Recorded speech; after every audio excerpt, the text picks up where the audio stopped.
Discernment of the mutation afflicting the lead precipitation phenotype in Caulobacter crescentus by Kate Merrill, Mary Carpinelli, and Isabella Gathers.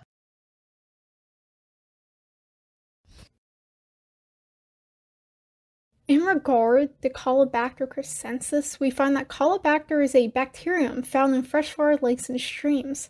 Wild-type Caulobacter crescentus, which we know as CB15, is very poor at precipitating lead and phenotypically is white. However, there are other mutant strains of Caulobacter crescentus, particularly RCCR5 and RCCR60. We find with RCCR5 is that it is a hyperprecipitating mutated strain. Lead is precipitated and a brown phenotype is noticeable when plated on lead. With RCCR60, however, we find a very different story. We find that RCCR60 has a pseudo-variant mutation. Lead is not being precipitated and results in a white phenotype. And this is particularly interesting because RCCR5 is the parent strain of RCCR60. Therefore, we can locate this mutated change. And we also find that the hype minus gene is located on CC3625. This is a gene that encodes cysteine synthase that will be relevant later on. In regard to the NOP minus gene, it is a gene that masks the brown caused by the hype minus, making the mutants appear phenotypically as CB15. Our hypothesis for this experiment is that there is a mutation on CC14A2 that causes the NOP minus phenotype in RCCR60 that can be found. For this experimentation, we use the initial strains as follows: the wild type with a hype plus, NOP plus, RCCR5, hype minus, NOP plus, and RCCR60, which has a hype minus and a NOP minus. We will be using genomic analysis, particularly with IGV, to isolate mutations unique to RCCR60, as RCCR60 is the focus of this experiment. And transductions were enabled by utilizing the CMS markers as donors and RCCR60 as the recipients. However, due to the circumstances of COVID-19, previous data will be utilized from colleagues to determine the transduction phenotypes, and afterwards these transductions will be used to figure out which gene had the mutation that changed the amino acid in gene function.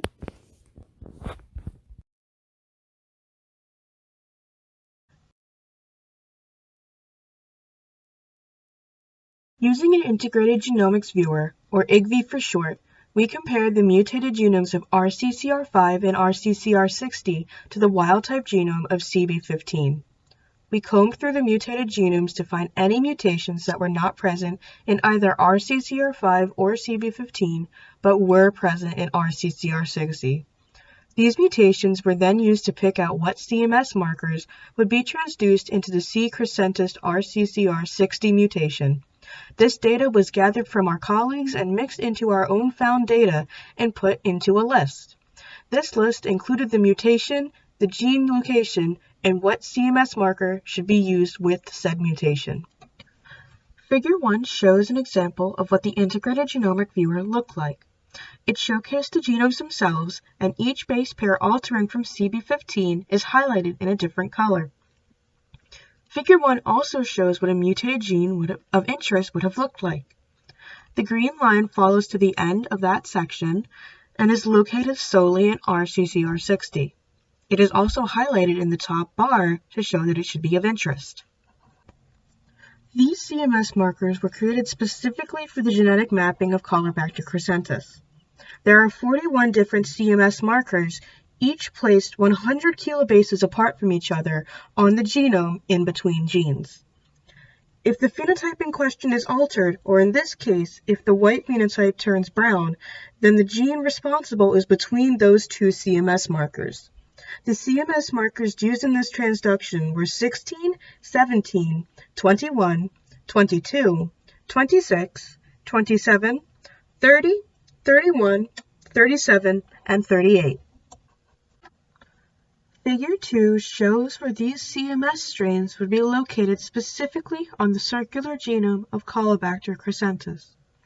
Each prong sticking out with the circular end is a CMS marker. They are numbered starting at the bottom right and continue counterclockwise until they reach the end.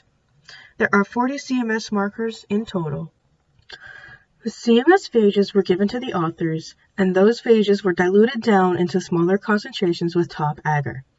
The RCCR60 bacteria was also then added into those dilutions.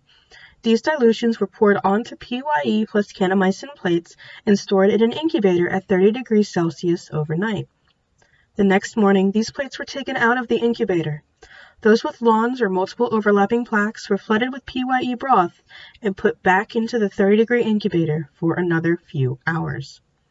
After being removed from the incubator again, the PYE broth with the RCCR60 with the CMS was siphoned off into sterile glass vials.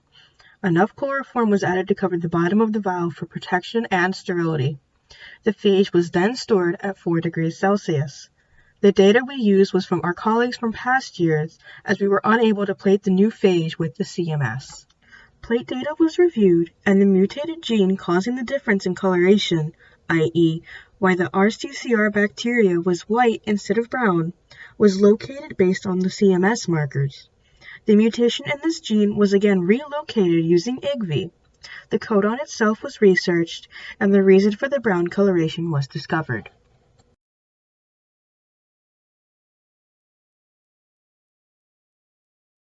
In the genome analysis results shown above, there are 4 out of the 60 mutations that we found while looking at IgV.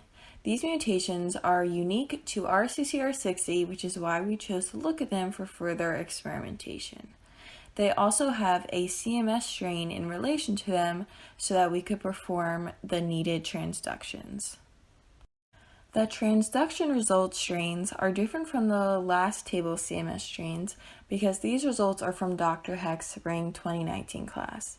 These results show that out of the 10 strains tested, only strains 16 and 17 had brown precipitate. There were also more brown patches in CMS strain 17 than there were in 16. Since the only strains that yielded brown precipitate were 16 and 17, they were the only strains that the NOPE negative gene was replaced with the NOPE positive gene. These strains are also connected to the gene CC1482, which concludes that this gene had the mutation that caused the pseudo-reverent phenotype. The mutation in CC1482 changed from G to A. This in turn changed the amino acid guanine to a stop codon, which turns this into a point nonsense mutation. This mutation stops the translation of mRNA to a protein and therefore causes it to function incorrectly. CC14 also encodes enzyme adenyl sulfate kinase, which is the catalyst for the synthesis of activated sulfate. In regard to discussing the transductions that occurred, we find that many have no brown patches. And this is due to the fact that the homologous recombination did not occur in the location of the NOP gene. For 16 and 17, we see very clearly that there is a change in phenotype. There are brown patches across these plates where we see brown. So we can see very clearly that the NOP minus was replaced with NOP plus. Thus, we can find that the location of the NOP gene is very close to CMS17 and CMS16. Moving forward, we can see that the mutation on CC1482 very clearly affects the ability to precipitate lead. And this is because that cysteine has sulfur in it, If we look at figure 3, we can find in the yellow that there is a very clear S, very clear sulfur.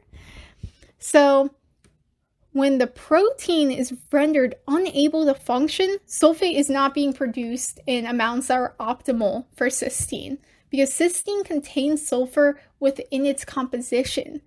So when we have a removal of this sulfur, cysteine is not being produced by the gene CC3625. And as we have a lack of cysteine, there will be no lead precipitate. Thus, we see this chain of events where no sulfur, no cysteine, no lead precipitate.